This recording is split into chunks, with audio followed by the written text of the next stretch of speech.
Selamat pagi dan salam sejahtera. Bersama saya Marzela Sigai, ini Ringkas TVS. Perkembangan COVID-19 dunia. Statistik Johns Hopkins University menunjukkan jumlah kumulatif kematian global akibat pandemik itu kini melepasi angka 1,64 juta. Syarikat kekal merekodkan jumlah kematian tertinggi dengan lebih 307,000 kes, diikuti Brazil dengan lebih 183,000 kes. Manakala India dan Meksiko masing-masing merekodkan lebih 144,000 dan 115,000 kes kematian. Selain itu, kematian di Itali melepasi 66,000 kes, United Kingdom, Perancis, Sepanyol dan Iran pula merekodkan angka korban melebihi 48,000 kes. Negara yang melepasi angka 36,000 kes kematian adalah Argentina, Peru, Colombia dan Rusia. Lain-lain negara masih merekodkan angka korban di bawah 25,000 kes.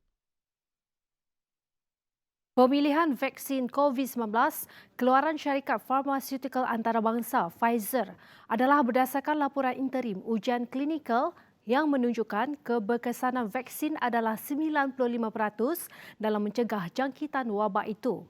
Menteri Sains, Teknologi dan Inovasi Khairi Jamaluddin berkata laporan itu telah diterbitkan di The New England Journal of Medicine pada 10 Disember lalu.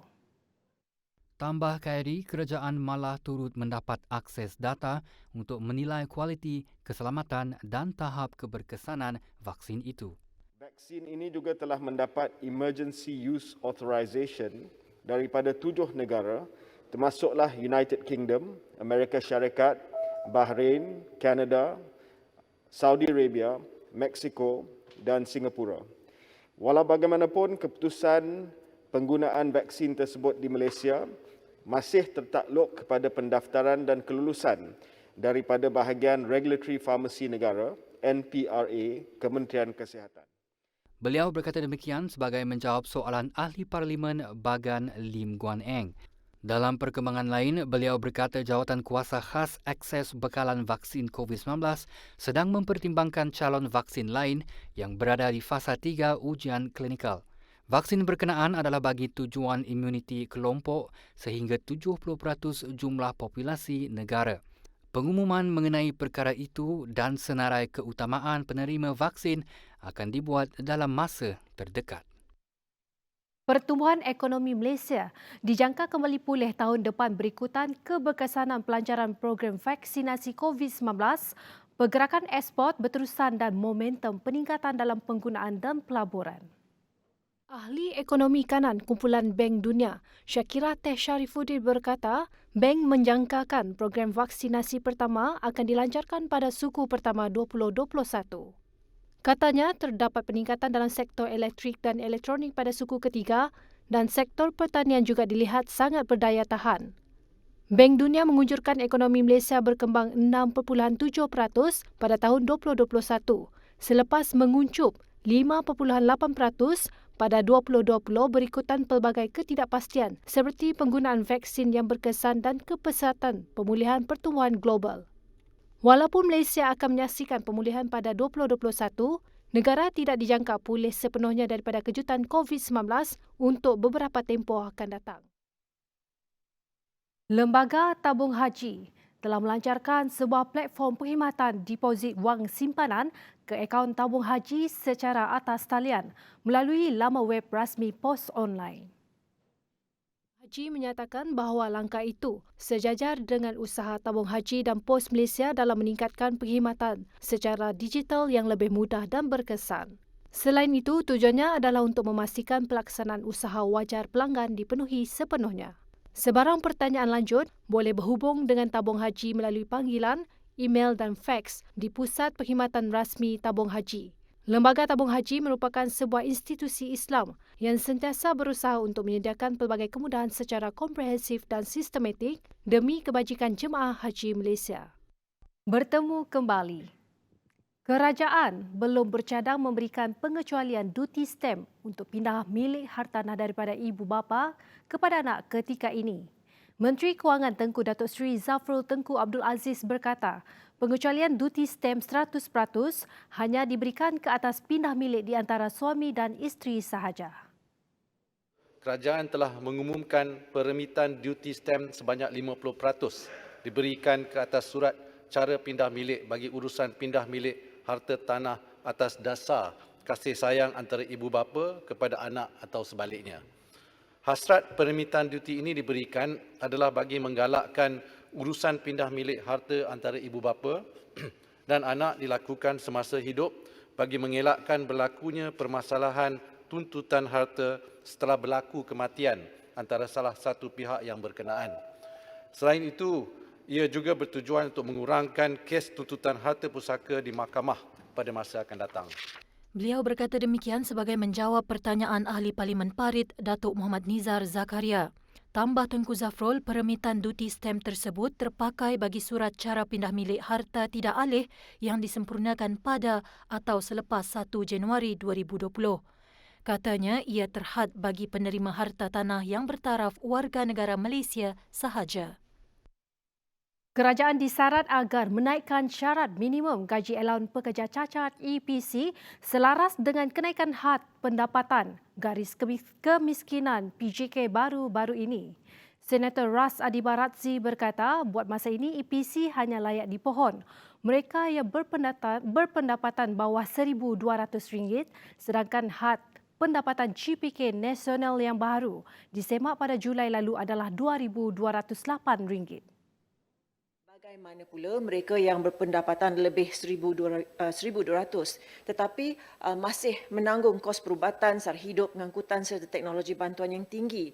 Bagaimana pula keadaan bagi OKU di bandar yang menanggung kos sara hidup begitu tinggi seperti sewa bilik atau rumah, harga makanan dan seumpamanya. Had pendapatan garis kemiskinan PJK nasional yang baru adalah 2,208 berbanding 980 yang diguna pakai sejak 2005. Jadi tiba masanya untuk kerajaan menaikkan syarat minimum gaji bagi EPC selaras dengan kenaikan PJK. Beliau berkata demikian semasa membahaskan rang Undang-Undang Perbekalan 2021 pada persidangan Dewan Negara. Selain itu, beliau turut mengharapkan agar kerajaan dapat menaikkan bantuan bulanan Jabatan Kebajikan Masyarakat buat warga OKU kepada RM1,000 seperti yang disebut oleh Perdana Menteri Tan Sri Muhyiddin Yassin pada Ogos lalu. Menurutnya, berdasarkan keadaan ekonomi negara dan kos sara hidup tinggi ketika ini, bantuan bulanan itu amat penting bagi warga OKU.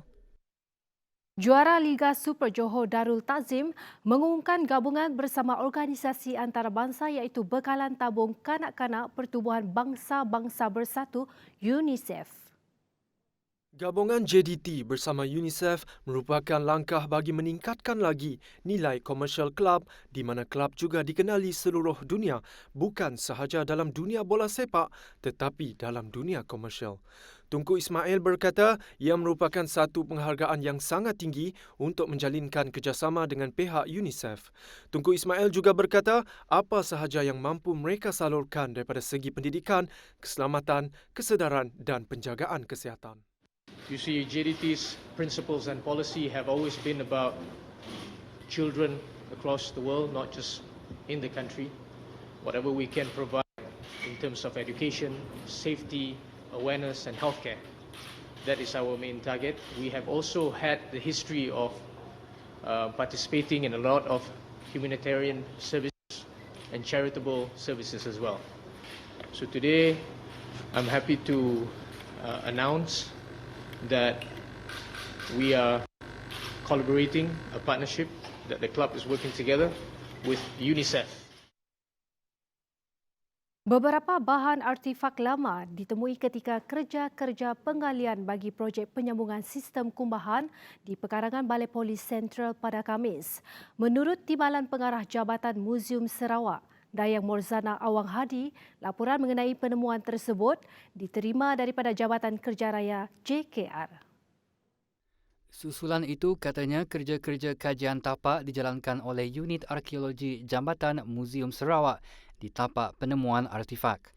Dalam pada itu, kebanyakan daripada penemuan tersebut adalah berbentuk tembikar yang dipercayai dari China, Eropah dan kemungkinan besar dari Timur Tengah.